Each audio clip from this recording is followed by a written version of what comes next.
Bonjour, bienvenue à Zoom sur l'Abitibi, notre premier épisode. Je suis très contente qu'on commence cette nouvelle émission. Bonjour Guylaine, bonjour Christian. Bonjour. Hello. Donc, Zoom sur l'Abitibi, pour les téléspectateurs, c'est une nouvelle émission sur l'actualité qui remplace l'Actu Plus.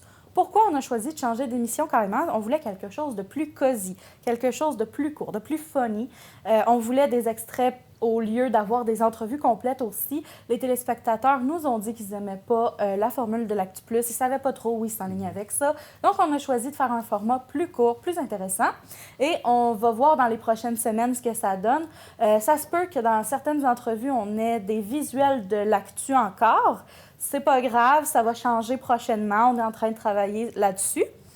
Et pour commencer, Christian, j'aimerais que tu nous parles de sport. Ça va être léger, c'est un sujet positif. Oui, bien, on va commencer avec l'équipe des Forestiers d'Amos qui, aux alentours du 10 février dernier, ont remporté on parle le tournoi M15 à la Sarre. Ça, c'était la 59e édition du tournoi M15 qui est de Alarme-la-Sarre.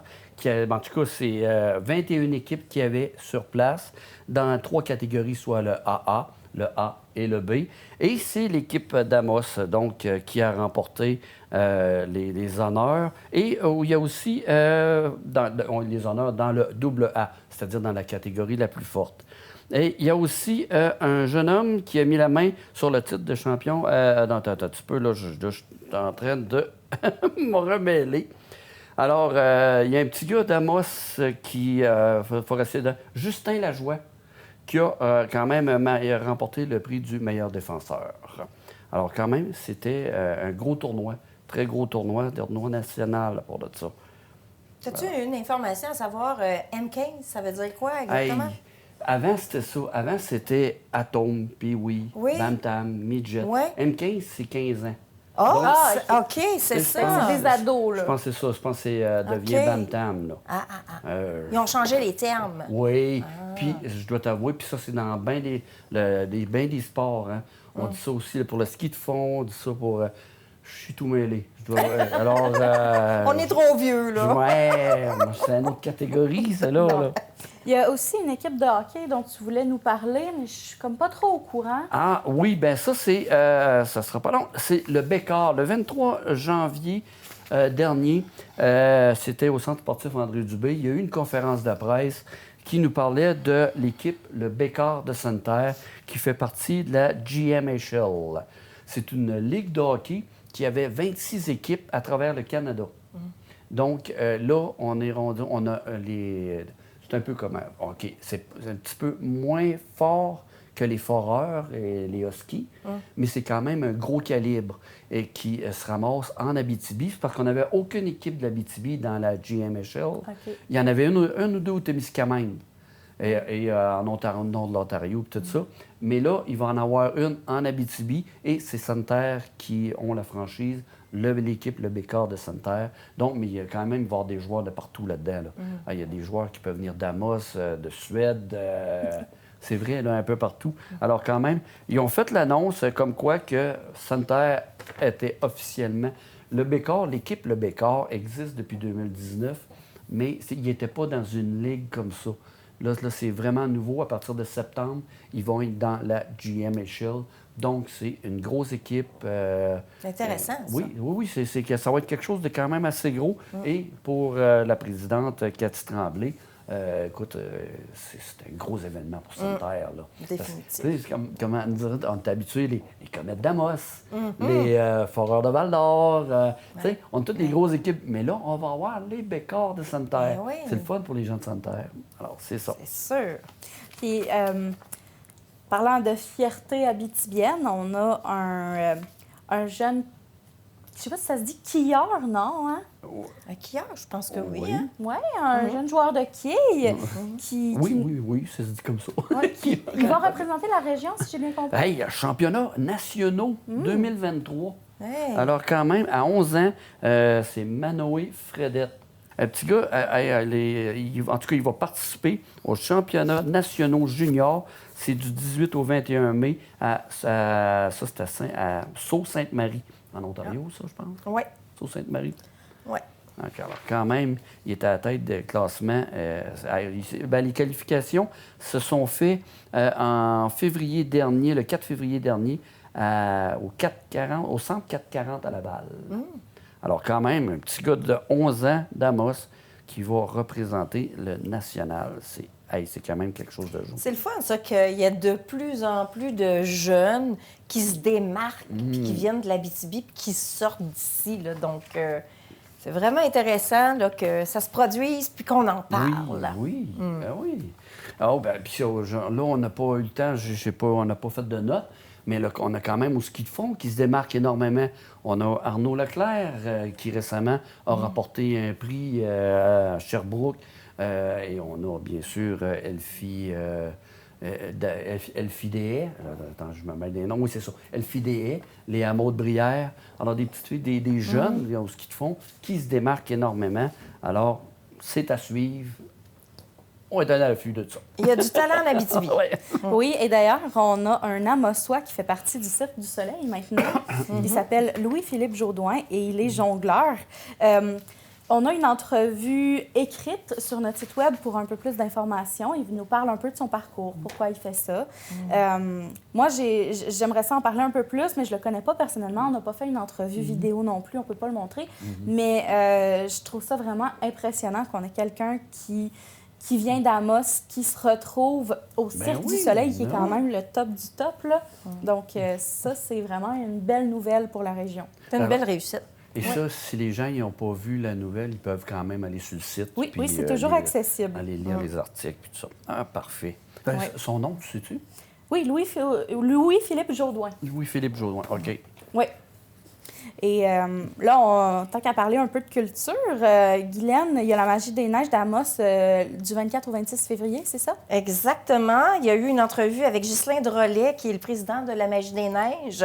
Donc, 24 et 26, du 24 au 26 février, en fait, la Magie des Neiges reprend à Amos. Donc, je pense que c'était une activité que tout le monde attendait depuis l'après-pandémie. Ouais. Alors, on commence à sortir. C'est Oui, intéressant. ça fait du bien. Puis donc, les gens peuvent aller voir l'entrevue faite par Véronique avec Ghislain Drolet.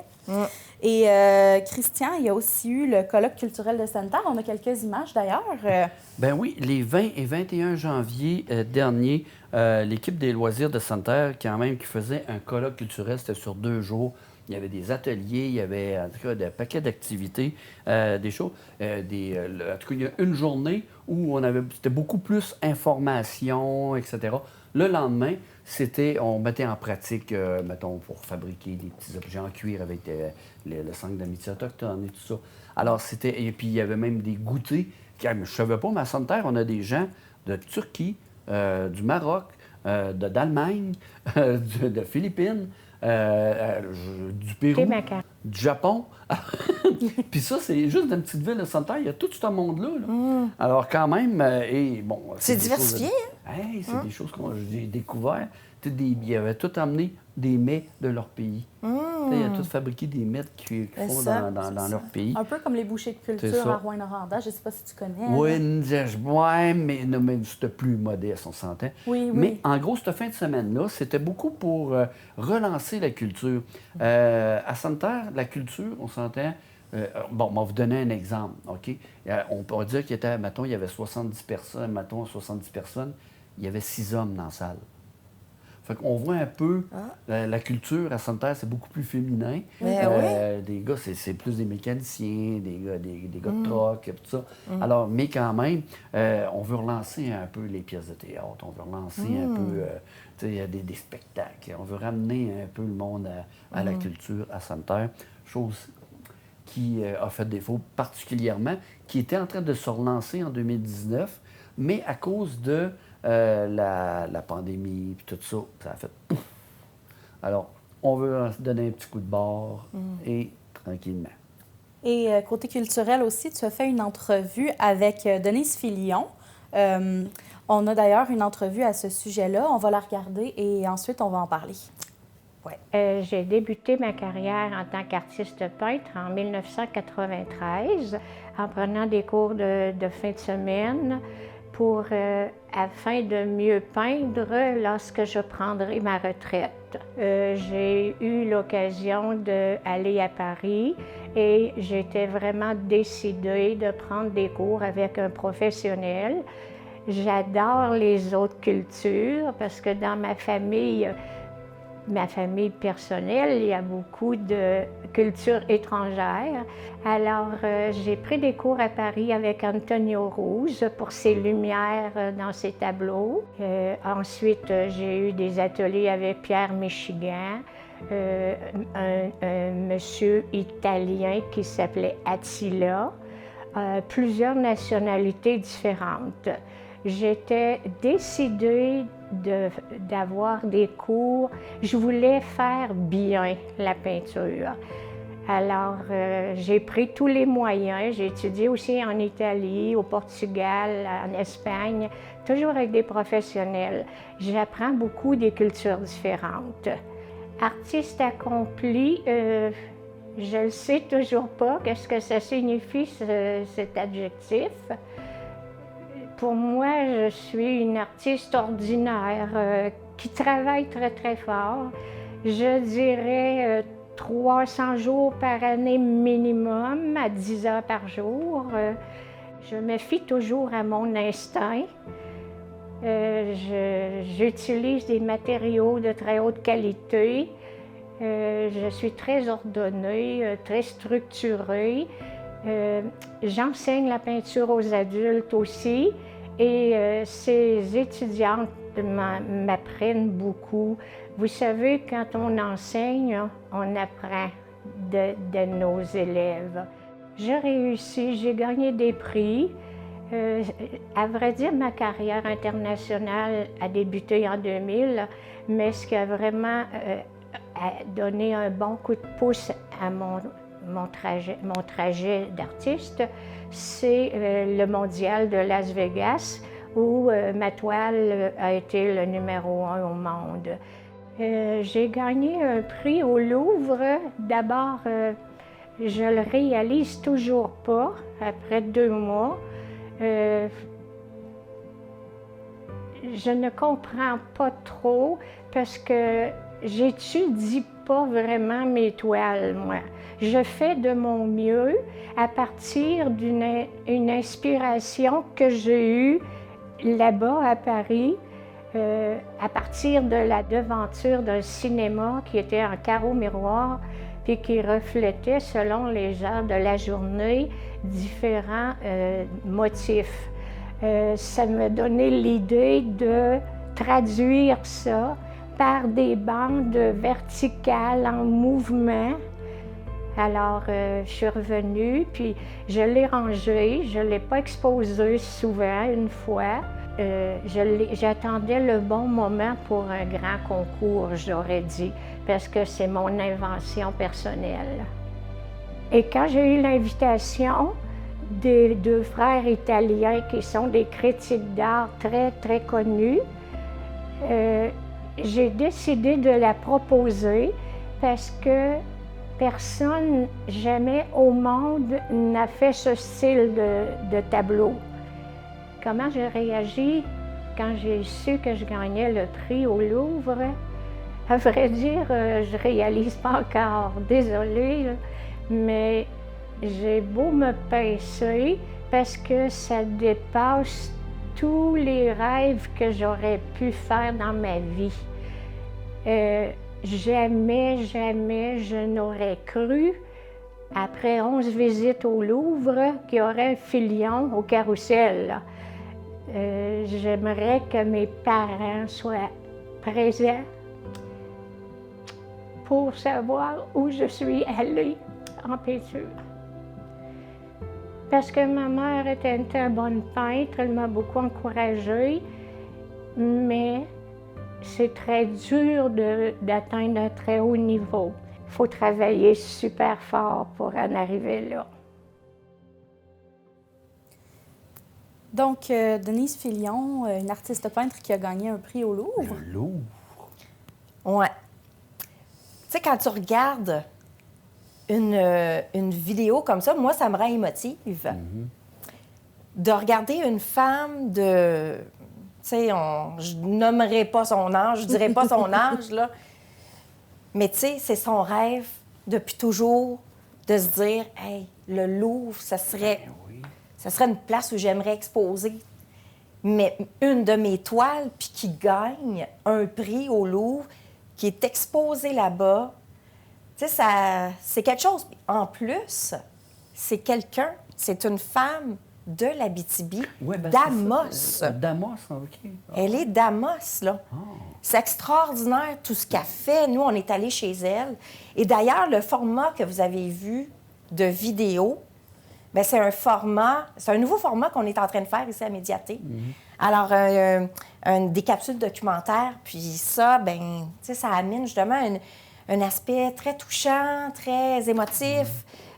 Et, tu sais, on rentre en plus dans un storytelling. Et ça, là, vraiment, c'est un bijou. C'est un bijou de rencontrer cette femme-là qui peint des œuvres exceptionnelles. Parce que là, elle a gagné un prix au Louvre, mais elle expose là-bas aussi. Elle a exposé là-bas en 2022. OK. Là, elle a reçu son prix dernièrement, là, en 2023.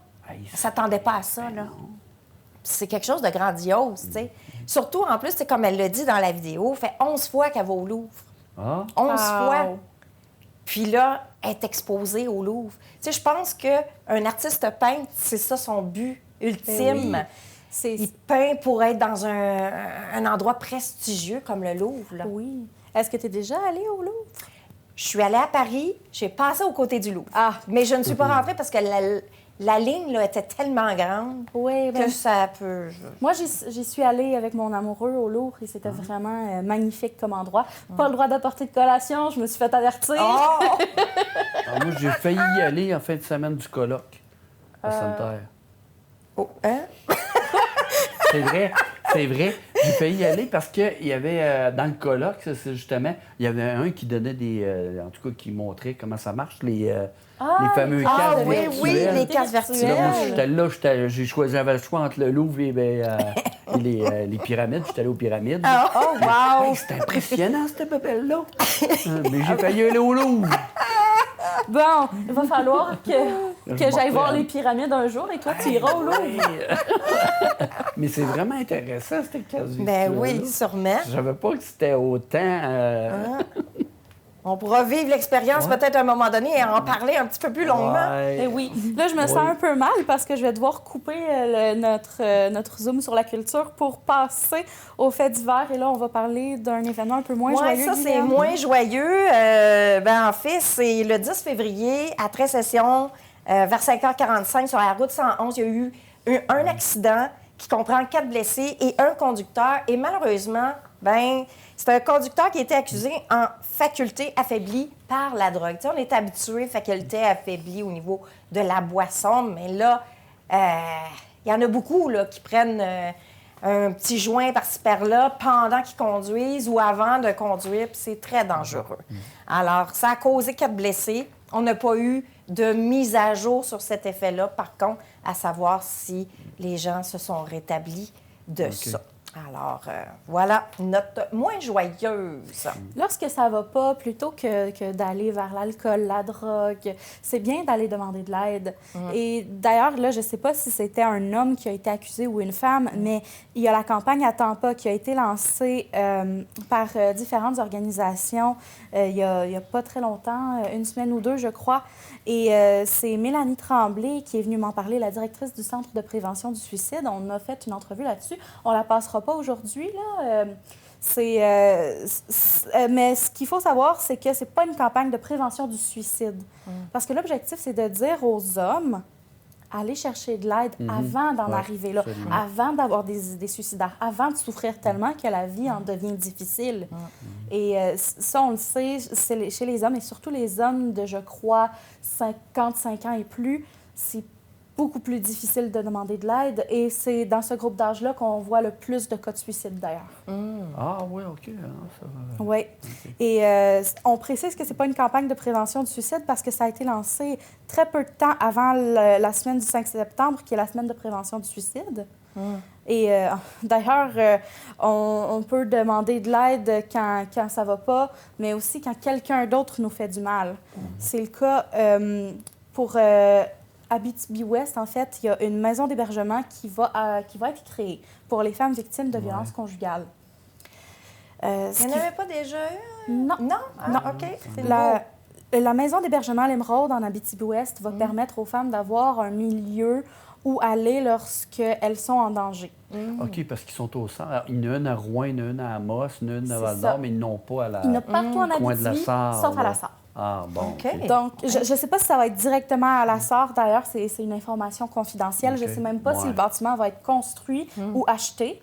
Mais Elle est plus confidentielle, là, l'information. non, Ben, c'est parce que ça va être en Abitibi-Ouest. ça va être en Abitibi-Ouest, mais on ne sait pas où exactement. C'est l'emplacement qu'il ne faut c'est pas savoir ça. c'est où. Parce que, imagine, tu es victime d'un homme ou même d'une femme qui te violente. Et là, tu dois aller dans un endroit sécuritaire, mais la personne, c'était où? C'est pas avantageux. Fait que donc, ils veulent éviter d'en parler, de savoir où est-ce que ça va être Tant qu'on n'est pas à construit. Montréal, là, dans la région, là, c'est pas dur à trouver, là. Des maisons ou Faudrait des que ça cas de soit dans le violence? bois. Ouais. Dans le bois. OK, ben en fait, c'est pour ça que Ouais. les organismes en violence conjugale essaient autant que possible de garder leur lieu confidentiel. C'est d'ailleurs le cas aussi des CALAX, des CAPAC. Ouais. OK. Et c'est pour que les gens puissent y aller en toute confidentialité et en toute sécurité. OK. Donc, il va y avoir cette maison-là qui devrait être prête en 2024, mais en attendant, il va y avoir une maison d'hébergement temporaire. Donc, les femmes vont quand même pouvoir avoir un endroit à la Sarre. Ou ailleurs en Abitibi-Ouest. Je dis la Sarre, là, mais Ouais, il y a c'est d'autres ça, puis c'est le endroits cas dans ce d'Abitibi-Ouest, secteur. on C'est ça. comprend. Ouais. On parle encore de demande d'aide. À Val-d'Or, le Centre d'amitié autochtone de Val-d'Or a travaillé fort en itinérance chez les Autochtones. Et là, ils ont engagé quelqu'un qui va coordonner leurs différents projets en itinérance chez les Autochtones. Cette personne-là va être responsable de plusieurs dossiers. De l'endroit, où, je ne me rappelle pas le nom, chez Willy. Chez Willy, c'est là que les personnes itinérantes vont aller, je crois, dans le jour, et le soir, ils vont aller ailleurs pour pouvoir dormir. Là, on développe d'autres choses, mais si vous voulez en savoir plus, on peut aller voir notre entrevue qui est sur Internet. Et là, je vais passer à la semaine de la persévérance scolaire, donc un sujet un peu plus joyeux. C'est la 19e édition, c'est cette semaine, la semaine du 13 février. Et on a eu 2 bonnes nouvelles. Une qui vient du tremplin, une qui vient du centre de services scolaires Arikana. Pour commencer, le tremplin à Malartic nous a annoncé qu'ils allaient ouvrir un nouveau programme de sport-études en patinage artistique. Donc, ça, c'est une première. Moi, je trouve que c'est vraiment intéressant pour les jeunes. Ben oui. Oui. Oui, c'est même essentiel pour les jeunes. Moi, je pense que c'est quelque chose qui aurait dû toujours avoir... il aurait fallu que ça existe depuis plus longtemps. Parce que dans bien des sports-études, il y a eu beaucoup de succès dans le hockey, etc., etc. Alors, mais là, je connais un petit gars qui est au sport-études. Lui, c'est en golf, dans le coin de Blainville, tout ça. Ben écoute, il n'y a pas de misère, ça va bien. Puis, ouais, c'est quelque chose de très intéressant, ça. Moi aussi, je l'ai observé que les jeunes en sport-études, ça les motive à avoir des bonnes notes parce que si tu veux rester en sport-études, il faut que tu travailles fort à l'école aussi. Exactement. Donc, c'est une motivation de plus. Ouais. Et on a aussi quelque chose de nouveau à la commission scolaire à Arikana. C'est pas un programme, c'est la... en tout cas, on va dire programme parce que j'ai oublié le mot. La concentration métier-études. Ça veut dire que les jeunes vont pouvoir faire un DEP être à l'école en même temps. Ah, donc, ils vont avoir leur DES et un DEP à la fin, donc un diplôme d'études professionnelles. Ça va compter pour 2 diplômes, je pense. Ça se exactement. Double ils vont avoir 2 diplômes à la fin. Ouais. Ce qui est intéressant, c'est qu'il y a beaucoup de jeunes qui se disent « Mais qu'est-ce que je fais ici?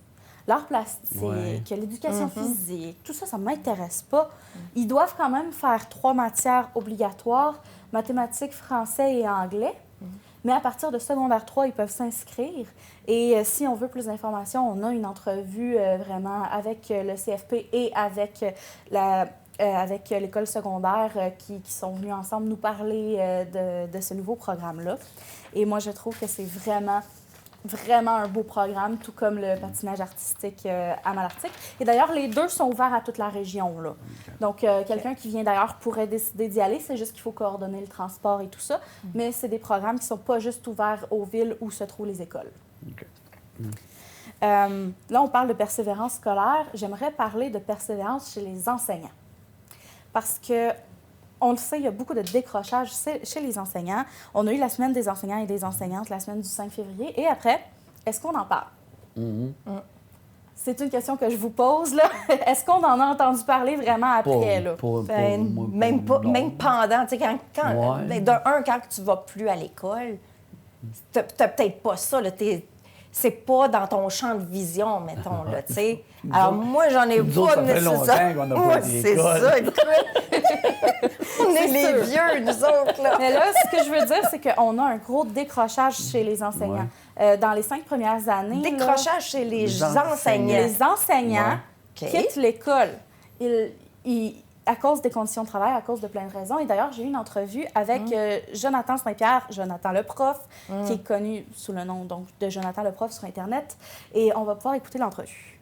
Quand on a des classes en difficulté, une classe de 34 étudiants, tu peux pas aider 34 étudiants en même temps. C'est humainement impossible. Donc, on a besoin de services, on a besoin de ressources. Des fois, on est juste dépassé aussi.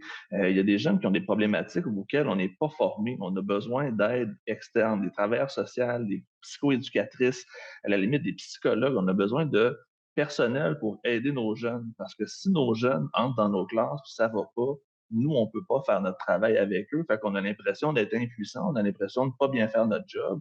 Puis, à l'inverse, le jeune qui est dans notre classe ne reçoit pas les services qu'il a besoin pour se développer, pour ensuite pouvoir fonctionner en société. Fait que c'est comme une espèce de cercle vicieux qui se termine jamais. Donc, tant et aussi longtemps qu'on va laisser les profs eux-mêmes sans services, sans ressources supplémentaires, ça va continuer à être une saignée. Là, les profs partent en quantité industrielle, les gens devancent leur retraite, les gens font juste changer de domaine. Juste cette année, dans mon école, je pense qu'on est rendu à 5 ou 6 enseignants qui sont juste partis, qui ont démissionné parce que c'est rendu trop lourd. Et plus ça va aller, moins on va avoir d'enseignants qui vont être qualifiés dans les classes. Et on s'entend que moins il y en a de qualifiés, plus on risque d'avoir des problèmes au niveau des apprentissages de nos jeunes. Donc, Jonathan nous explique qu'il y a... que les gens quittent la profession. Non seulement on a une pénurie parce qu'il y a 20 ans, 30 ans, les investissements nécessaires n'ont pas été faits en enseignement, mais en plus, les jeunes qui commencent s'en vont parce qu'ils trouvent ça trop lourd, parce que c'est difficile d'avoir beaucoup d'élèves, le ratio n'est pas forcément celui demandé par les enseignants, parce qu'ils n'ont pas nécessairement de soutien non plus. Et les premières années, c'est les plus difficiles, parce que c'est là que tu apprends le métier, c'est là que tu fais tes plans de cours, c'est là que tu changes d'un groupe à l'autre aussi, d'une année à l'autre. Donc, tu vas changer de groupe à chaque année, mais je veux dire, si tu fais une année en secondaire 4, peut-être que l'année d'après, tu es en secondaire 3 et tout ce que tu as fait l'année passée est plus bon. Est-ce qu'à l'époque, nous autres, c'était trop autoritaire et aujourd'hui pas assez? Est-ce qu'il y a un paquet de questions qu'on se demande? Qu'est-ce qui se passe aujourd'hui? On a entendu parler des violences dans les écoles. Pour commencer, que c'est plus violent que c'était. C'est quoi ce qui se passe? Je pense qu'il y a de quoi aller fouiller là-dedans. Là. Parce que c'est vrai. Moi, je me souviens, je ne sais pas dans ton temps, là, mais dans mon temps, là. Oui. Ah, écoute. En 6e année, quand que les jeunes n'étaient pas bien fins, ben elle les prenait par les oreilles. Puis, il y avait une poubelle à l'extérieur, puis je ligne dans la poubelle tout le cours. Donc, le jeune, il était dans la poubelle. Mais tu sais, aujourd'hui, là, oublie ça, là. C'est fini, ça, là. Ben non, dans le couloir. T'étais dans le coin, toi? Ah, dans le coin du couloir. Ah, mon Dieu. Moi, je me faisais taper avec des règles sur les mains. Hey, c'était claque en arrière de la tête. Oui. Ça, là. Puis après ça, il fallait prier. Puis là, on parle de notre génération, on est les X. Imagine, avant nous autres, là. Ah oui, c'est encore pire. C'était pire, là. Fait que est-ce que ça a été... Tu sais, est-ce que de génération en génération, on a plus... j'ai juste un terme loussé, qui est un terme, comment est-ce qu'on pourrait dire? C'est plus flexible aujourd'hui, c'est moins rigide. Ou C'est moins rigide aujourd'hui, c'est le blé ou- d'Inde qui mange, qui devient fait qu'ils sont plus hyperactifs. Bon, Le blé d'Inde. je dis ça de même. Là. Ça doit être le blé d'Inde. C'est le blé d'Inde. Hey, des fois, là, les hamburgers, des fois, là, oui. Moi, j'avais commencé des cours en enseignement et il y a plusieurs théories qui expliquent Ouais, ça, ouais. mais on n'a pas de réponse vraiment coulée dans le ciment pour expliquer pourquoi il y a plus de violence dans les écoles et aussi pourquoi il y a plus de décrochage scolaire qu'il y en avait. En tout cas, ben, il y en avait avant, c'est vrai. En fait, c'est que l'école était obligatoire jusqu'à 14 ans, je crois, à une époque, et non 16. Et souvent, les jeunes décrochaient avant s'ils étaient en milieu rural parce qu'ils devaient travailler dans les champs. Mais aujourd'hui, c'est essentiel d'aller à l'école pour pouvoir avoir un bon métier. Donc, c'est de trouver un équilibre entre la demande au niveau des emplois, parce que là, il y a beaucoup d'emplois qui disent « Ah, venez travailler pour nous, on a besoin de Tout le monde en main-d'œuvre. manque, oui, c'est Puis, ça. Là. tu sais, c'est sûr que c'est attractif pour un jeune de se dire « Ah, j'aime pas l'école, puis je pourrais gagner de l'argent, puis vivre ma vie comme je le veux. » Donc, c'est sûr que c'est plus facile de dire « Ah, je vais lâcher l'école dans ce temps-là. Chose contraire qu'on vivait, nous autres, c'était dur. Ah, c'est... Oui. Fait, Dans là, à un notre moment donné, temps, quand ils là. ont commencé à dire ça te prend un secondaire 5 pour faire n'importe quoi, là, même balayer un plancher, là, Ouais. c'était commencé à être dur. Là, tu sais, virer de bord. C'est ça. C'est ça. Les époques sont différentes, c'est certain. Exact. Ouais. C'est un dur temps pour les élèves, pour les enseignants, mais aussi pour les entrepreneurs, Guylaine. Bien, c'est un dur temps pour les entreprises en ce moment, c'est sûr, parce qu'on s'en va directement dans une récession. Mais surtout en agriculture, en Abitibi, il y a plein de choses qui se passent, mais personne n'est au courant. Cette semaine, j'ai parlé avec un agriculteur qui, lui, a transformé sa production laitière en 2014-2015 pour devenir plus écologique, plus dans un aspect céréalier. Biologique, ça, ouais, Exactement, des céréales biologiques. Donc, ils produisent plutôt différentes farines, farine de pois, de chanvre, etc. J'en ai appris énormément. C'est un couple de cloutiers qui en a gros sur le cœur parce que le gouvernement a des objectifs à atteindre. On va pouvoir aller voir ça dans l'extrait que je vais montrer aujourd'hui. Mais tout ça pour dire que c'est pas facile pour les agriculteurs, mais en même temps, on est sur l'Abitibi est dans un endroit tellement fertile que les gens n'est pas au courant. Ils ne sont pas au courant de ça. Fait qu'on va aller voir l'entrevue ensemble que j'ai fait, un petit extrait, mais les gens vont pouvoir regarder l'entrevue complète là, sur le site Internet. Une région tout à fait favorisée pour la production de fourrage. Qui dit production de fourrage dit aussi captation de carbone. Et puis, c'est quelque chose à ne pas mettre de côté. Éventuellement, peut-être que les gouvernements pourraient dire, au lieu de mettre des milliards dans la plantation d'arbres, que là, ils se rendent compte que ça ne capte vraiment pas tant de carbone que ce qu'ils pensaient. Ils pourraient aller plus dans les fourrages, puis remettre en production les terres en friche.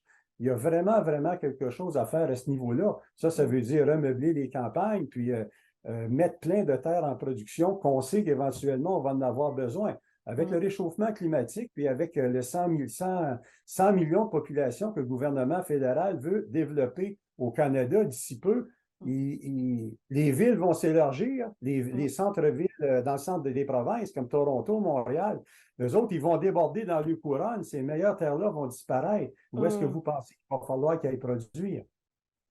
Ça, c'est intéressant ce qu'il vient de dire, qu'à un moment donné, avec justement le climat qui change, bien, veut pas, tout ce qui est à Montréal, toutes les belles terres de Montréal vont être couvertes de gens, mais il n'y aura plus de terre pour cultiver. Et non seulement ça, mais ça va s'en venir ça ici, va même là. se réchauffer, donc c'est Ben oui. plus la même culture qu'ils risquent d'avoir. Exact. Ah, oui. Mais ici, avec les terres que nous avons ici, comme justement M. Coutu racontait, bien, on a vraiment des belles terres fertiles que les gens de l'extérieur ne pensent pas que l'Abitibi, c'est des terres aussi fertiles pour faire pousser des céréales, du gruyot, des différents grains. Vraiment, il y a ça. Puis, on le sait très bien, hein, pendant la pénurie, en fait, plutôt pendant la pandémie, On a manqué quoi? Un paquet de céréales sur les tablettes. Donc, il faut peut-être penser qu'on est mieux de commencer à produire ici, là, avant d'attendre que les autres nous produisent puis qu'ils nous amènent de la bouffe sur la table. C'est dans les années 60-70, les fermes ont commencé à descendre. On avait des centaines de fermes. Je m'en rappelle quand j'étais jeune à Sainte-Terre, où j'habite, c'était la plus grosse ferme agricole qu'il y avait dans la Sainte-Terre. Puis aujourd'hui, écoute, c'est à peine s'il y a une ferme. Il en reste une.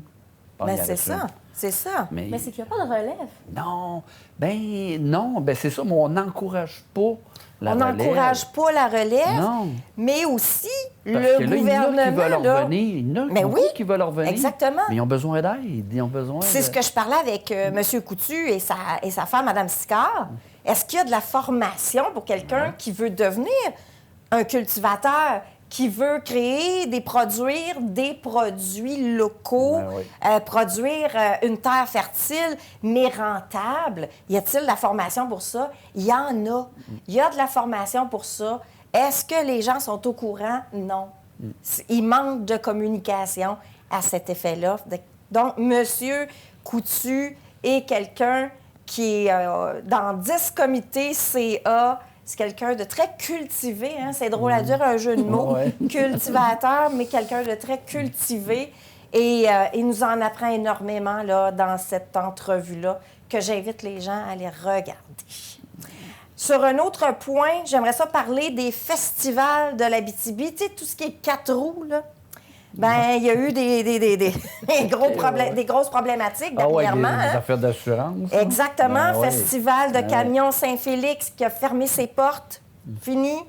Le karting Abitibi, il regarde encore pour des possibilités de rester ouvert cet été, mais en même temps, il faut vraiment se croiser les doigts parce qu'elle est à ses dernières options. Mais il y a la foire du camion de Barrault qui, eux, s'étaient déjà préparés à ce qui s'en venait cette année parce qu'ils avaient été avisés l'année dernière par leurs assurances que les exigences allaient changer. Alors, eux, ils étaient préparés, mais il faut dire que ça fait quand même 35 ans qu'ils existent. Fait que donc, leur poche là, est plus solide là, que le Festival de Saint-Félix, on s'entend là-dessus. J'ai pas envie de finir sur cette note-là. Donc, on va parler de 2 émissions qu'on a commencées il y a quelques semaines. Étrange Abitibi et la spiritualité pour les nuls. Okay. Étrange Abitibi, c'est toi, Christian, qui l'a fait. Est-ce que tu peux nous parler un tout petit peu de l'émission et ensuite, on va regarder une annonce? Non, c'est des images simplement. Okay. Étrange Abitibi, écoute, c'est parti d'une idée, tout simplement, que je voulais faire juste une émission d'une demi-heure. Juste un petit quelque chose de tiré d'un livre. Finalement, ben là, je reçois des témoignages. Des témoignages sur quoi? Sur tout. OVNI, fantômes, faits étranges et de la région. Alors, je suis rendu, là, je suis en train de préparer la 11e émission. Alors, écoute, j'étais supposé en faire juste une. Je suis en train de préparer la 11e. Mais écoute, des phénomènes étranges, c'est pas parce qu'il y en a plus en Abitibi qu'ailleurs. C'est que dans le principe que je fais pas d'enquête. C'est vraiment, je me fie à la parole de la personne, je conserve leur identité secrète. Et puis ça, je pense que ça fait l'affaire de bien du monde. Parce que c'est pas facile forcément de confier ce genre de choses-là. Puis tu sais qu'il y a des gens qui ne te croiront pas, qui vont penser que tu mens. C'est ça. Donc, ça peut être bien de pouvoir le faire anonymement. Puis plusieurs me disent ça, que c'est des affaires qu'ils n'osaient pas dire à leur famille. Ils disent, ils vont me prendre pour un con. Ils vont me prendre pour une folle. Tu sais, c'est des choses que j'entends souvent dans les témoignages. Alors, c'est des témoignages de gens, des témoignages vrais de gens. Alors, si les faits sont vrais ou tout ça, c'est pas mon problème. Moi, je relate les témoignains, tout simplement. Fait que c'est pas du journalisme en tant que tel. Là. Non, là, c'est ça. C'est des gens qui se confient, qui, moi, de bonne foi, moi, je me fie sur eux autres. Alors, c'est peut-être... Mais il y en a, moi, être honnête avec toi, c'est la façon qui vit. Parce qu'il y a une madame qui me parlait au téléphone, elle pleurait. Ça a vraiment le sentiment, si elle imagine ça... Ça venait la toucher. Elle imagine ses sentiments aussi, là, parce qu'elle pleurait, la madame. Là.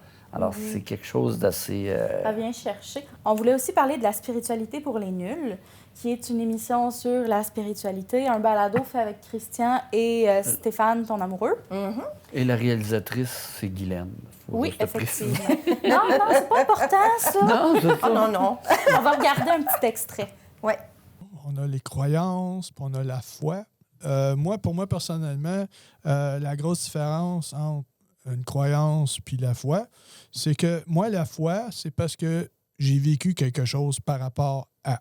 À titre d'exemple, on parlait dans les épisodes précédents, on a parlé de revenants. J'ai vécu une expérience avec un revenant. OK. Donc, j'ai la foi. Je ne crois pas aux revenants, j'ai la foi. Ça existe. Pour moi, c'est clair. OK. Parce que j'ai vécu quelque chose. C'est ça, on ne peut pas m'enlever ça. Ça, c'est exactement pour te relancer avec Étrange Abitibi. Oui.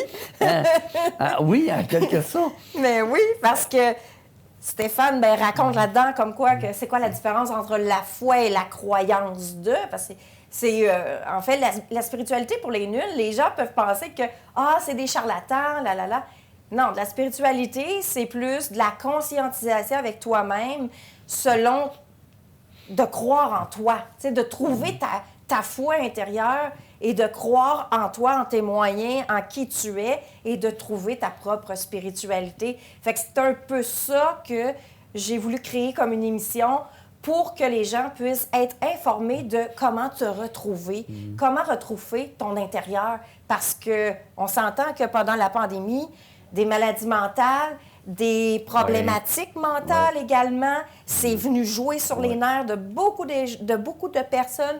Je pense qu'une émission comme ça vient de donner des outils pour vraiment t'aider. Des outils autres que des outils destructeurs. Tu sais, oui, exactement. Il y a tellement d'outils destructeurs, mais là, je trouve... Parce que moi, comme animateur, écoute, moi, être honnête avec toi, je ne savais pas en tout dans quoi je m'embarquais. Elle me dit, pose tes questions. Pose tes questions. Lui, il sait où il s'en va. Puis c'est vrai. Tu sais, ce que je veux dire, c'est qu'on était j'étais complètement dans l'inconnu et il répondait à mes questions. Alors, c'était vraiment intéressant tu sais, c'est une façon de voir la vie, une façon qui, je trouve, est beaucoup... de façon positive. Positive, c'est ça. C'est de rester Mais... dans l'aspect positif de la vie. Puis, tu sais, avec tout ce qu'on vit en ce moment, là, dans la société... faut trouver notre positif. Et où est-ce qu'on va le trouver? C'est à l'intérieur de soi-même. C'est là que ça va se passer. Parce qu'à l'extérieur, des fois, c'est pas très beau. Non. Donc, 2 nouvelles émissions qui font très, très différent de ce qui a été fait jusqu'à maintenant. Les gens peuvent les regarder sur nos différentes plateformes, YouTube, Facebook. Et aussi, les émissions continuent de passer à la télévision. C'est ça. Ouais, sur mediaté.ca. Hein? Oui, toutes les émissions se retrouvent là. Sur Facebook, c'est plus des extraits, mais mediaté.ca, toutes les émissions, Étrange Abitibi est là. Ils ont juste à aller télé, Étrange Abitibi, télé, la spiritualité pour les nuls. Toutes les émissions sont là. Alors, je pense que c'est un lien, hein? C'est spécial parce que ton émission, après ça, c'est l'autre émission. Fait qu'il y a vraiment un lien entre les deux. La ligne est mince. Et il faut donner à Jean-Nil. Moi, j'adore son émission. Le prof de l'émission de Jean. C'est vraiment, là, c'est... La société, là... c'est brillant. Donc, merci à tous ceux qui ont écouté jusqu'ici. Les prochains épisodes devraient être plus courts parce que là, on avait plus de sujets à courir puisque ça faisait un moment qu'il n'y avait pas eu d'Actu Plus. Donc, on se revoit la semaine prochaine pour un prochain Zoom sur l'Abitibi. Yes! Salut!